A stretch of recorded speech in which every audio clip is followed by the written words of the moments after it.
I always thought that Bruckner is a very modern composer for me because his concept of time is kind of, you know, we know that Bruckner, before he started composing, always counted bars, certain periods, until 8 or 12 or 4, 6, so he, not that he was a mathematician, but it's very important in his music, the proportions, so, and they are not small, but big proportions everywhere. It's almost like a universe, you know, a little bit like stars going. And this is a big challenge for a conductor, to find the right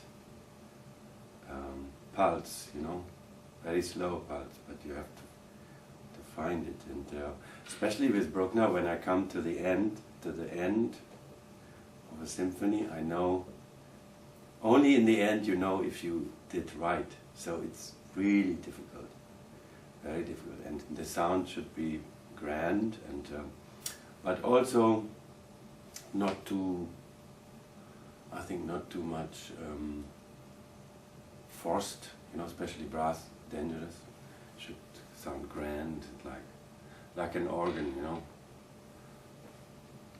And yes, I'm especially, I like to do number 9 because, you know, there's something about unfinished pieces. You never know exactly why they're unfinished.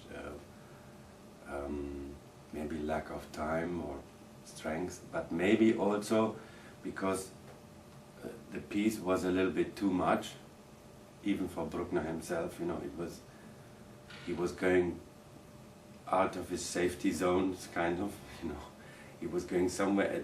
He didn't know how to finish it. I mean, he didn't know, because maybe the last movement he would have ended somewhere he was afraid of, or maybe returned, and that he thought also is not right. So it's kind of very challenging piece, I think. And so is Schubert, of course, the same. I mean, when you listen to unfinished symphony, you start to think, you know, what were the other two movements he had in mind? Maybe because he must have had a concept of the whole thing somehow. So you wonder how that would have sounded. So this vacuum is also part of the piece in a way, you know. Maybe the truth is not only beautiful, it's also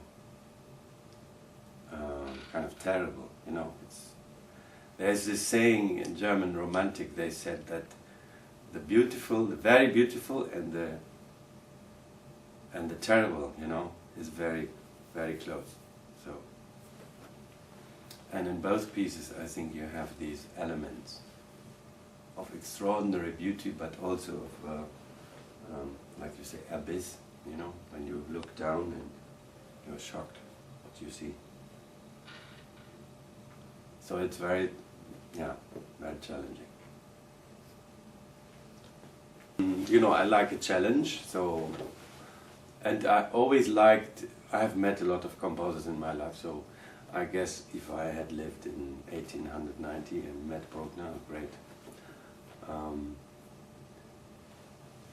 And if I had the feeling from the score it's interesting, you know, I would always give credit to the composer, always.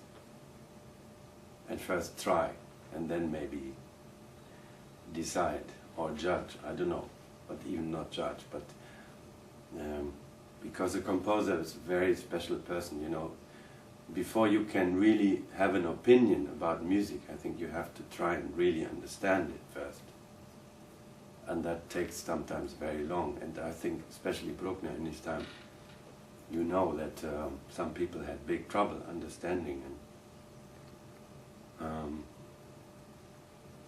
and of course music needs to be played, you know. As long as it is on the paper, it's just not there. It's only there when it's played, and then we can So I would always try, always, even if it's half tempo.